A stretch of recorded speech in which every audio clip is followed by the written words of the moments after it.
No more 30K. You ain't going back. Yeah, probably not.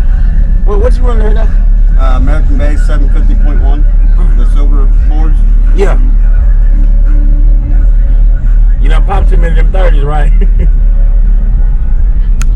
Yeah, one. It did fire up on me that first time, but the second time I was driving down the road, so I don't know. Yeah.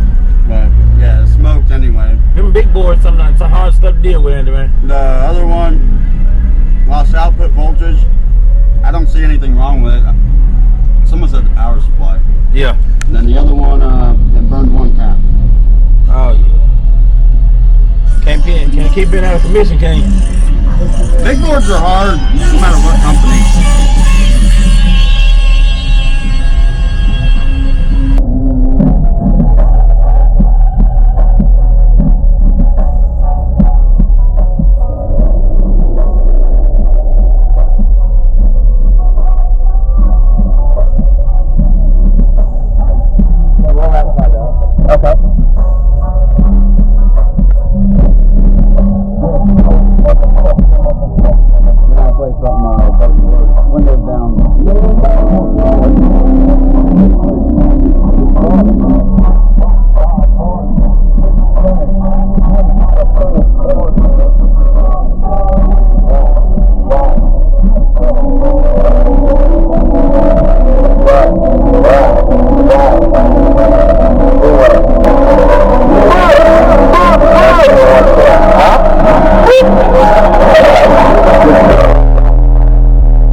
enough power, right? Just enough, not way too much.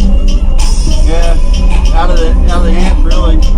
I mean, I clamped like 55, 58, 100 yesterday. And it's doing this. Brazilian sound out of it. Yeah, platinum. Yeah, platinum, yeah. See, also, I've clamped 45K, just over 45K total. Okay. Like 7,500 per sub. Oh, okay, that's the camp. Per sub. Now I'm clamping 5,000 something total. Okay. That's You know what I mean? Like, I've done real good scores with these, 700 watts a piece. Yo, so you run lanes mostly, don't you? Up to 75,000, or 7,500. Yeah. 750 watts up to 7,500. Still cut up. They do good. Ooh, what? When them V2s come out, I asked about the when the V2s come, because I looked at them. I said, when they coming? Yeah. Spring, end of spring. The new golds already came out, right? The RS series. Alright, okay. Gold should be December, January. Okay, pretty soon then. Yep, and then platinums will be like March and April. I knew it was a catch why everybody was selling the other ones. I said, there's something to that. I'm not selling these. Like, You just gonna put them up and go get the other one. I'm gonna get the other ones too, but these ones